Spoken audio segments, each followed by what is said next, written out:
Today on Alley Picked, I use up a pile of scrap wood to create a custom base. I repaint 4 hairpin legs to look old.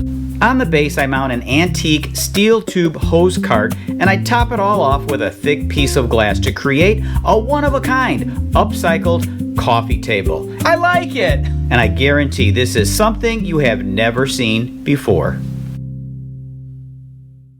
I bought this at an estate sale yesterday for only $7.50. Somebody might look at this and think that it's an antique hose reeler. Me? I look at it and I see something completely different. I see a coffee table. Trash to treasure every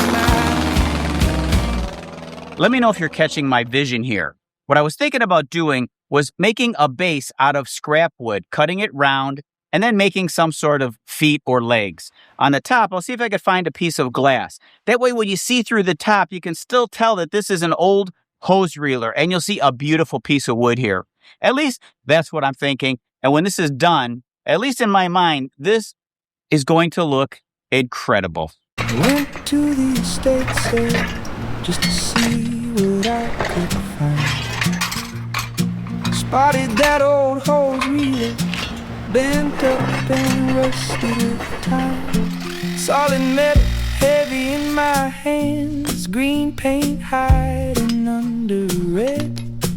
I saw a table in the scrap where somebody else saw dead. So I brought it home, wiped it clean, let that old green shine through. Piece by piece, I could see what a pile of parts could do. One of a kind, made from the broken things I found. One of a kind, rusted glory wood around. So this is pretty cool, actually. I can see the original color. It was green. So now I'm faced with the question, should I repaint this or should I just strip it down, treat the rust, and leave it as is? And I'm tending to think that I should just leave it mostly as is, intact, leaving that cool green color sort of bleeding through. And I think that's what I'm going to do. I'm going to just do minimal stripping on this project. I grabbed my trusty, faithful Osfo. Now, if you've never used Osfo on rusty metal, you are in for a treat. This stuff is really amazing. I'll wipe down the entire reeler using Osfo. Now, this is going to neutralize the rust.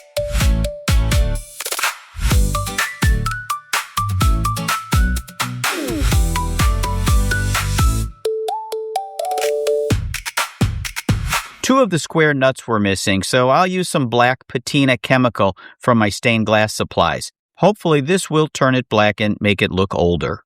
This is Oatrol oil. Besides Osfo, this is my second favorite product. It's like a polyurethane for metal. I'll wipe it down completely, and it will leave a nice semi-gloss finish on the metal. This stuff does take a long time to dry, maybe even several days, so don't be in a hurry. I think the choice not to repaint this was a good one. I love the patina. The shine gives it an authentic, clean look. The great thing about a project like this is that I get to use up a lot of my scrap wood. I have a few pieces like this from a dresser that I took apart last week. And this here, guess where this came from? This came out of a bowling alley. Right next to the pins, where the pins go, there's these side walls. Yep, that's where this came from. And I'm not kidding.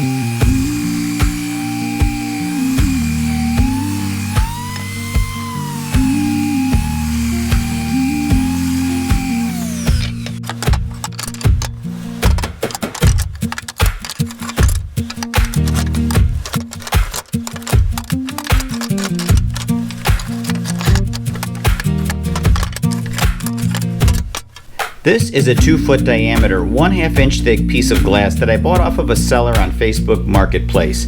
It did come with this base included, which I'll save for a potential future project. Now it's time to glue all these boards together. There's 28 pieces. If I did this the traditional way, by applying a bead and then wiping it down with my finger, going to the next one, by the time I got to the last one, this one here would start to dry. And I wouldn't have very much time to make any adjustments. So I'm going to try to apply the glue as fast as I can using a roller, and then I'm going to thin out the glue slightly with some water.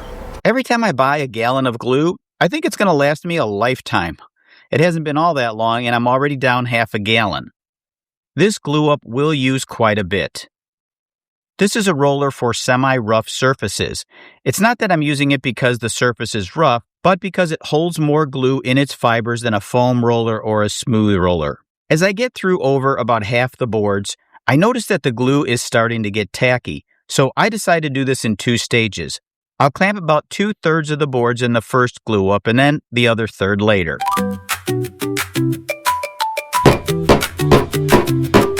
After they dry, I clamp the 2 halves together. In order to get this perfectly flat on the top and bottom, I'm going to sand it using a belt sander with coarse paper. This is about the only time you'll see me sand across the grain.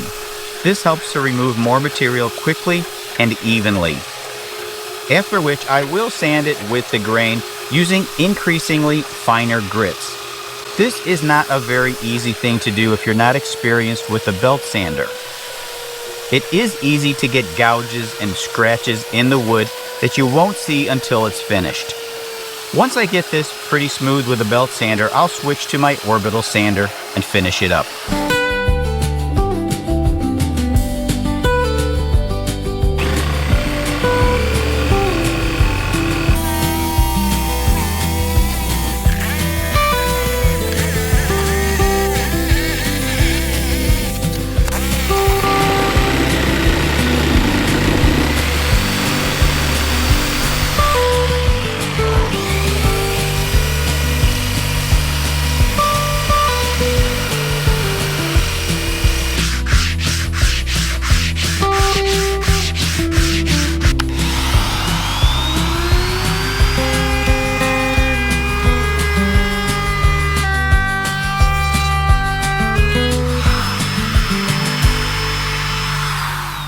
This looks fantastic.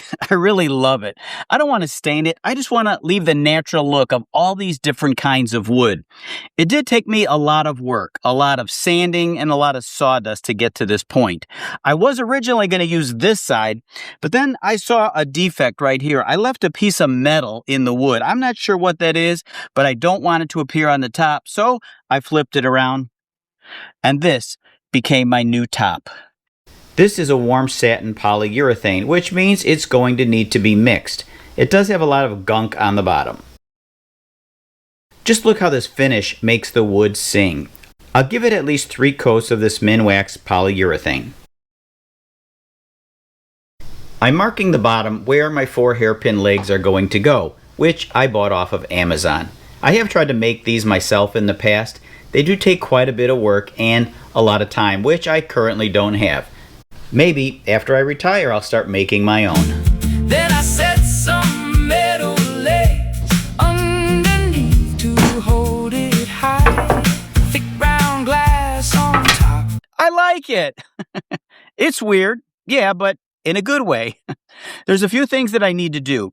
First of all, the legs really stand out. These are silver, and I want to make them match the hose reeler, so I'm going to have to find some kind of paint that's going to look good. I bought some pads that I'm going to put under the glass, some silicone pads, and then this thing will just rest up here. It won't move around, so I think it'll be safe. And then lastly, I'm going to need to figure out a way to mount the hose reeler to the wood base, and then this thing will be ready for someone's living room. To repaint these legs, I'm using an interesting technique, and I wasn't sure it would actually work. I sand and clean the shiny surface. I spray paint them black. I then use this hammered brown metallic paint. Here I'm using newspaper, but paper that is shiny so it won't stick to my paint, and I do this before it dries. By pressing into the paint, it creates a random pattern texture of black and brown, similar to the random pattern on the hose reel. In the end, I think it's close enough. Looks great from a galloping horse.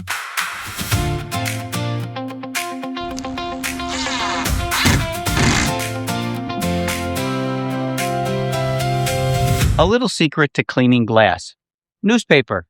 Kind of hard to find these days. This one goes back to 2022. After all the hard work I've done, I deserve a coffee break. Okay, there's no coffee in there. It's just a prop. But this is not just a prop. This is an amazing, one-of-a-kind coffee table. But it's more than a coffee table. It's a piece of history. The wood has history. The hose reeler cart has history. The glass has history. I just love the way it came out.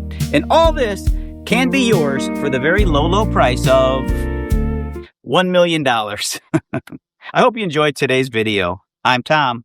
This is Alley Picks, and thanks for watching. Rust to glory.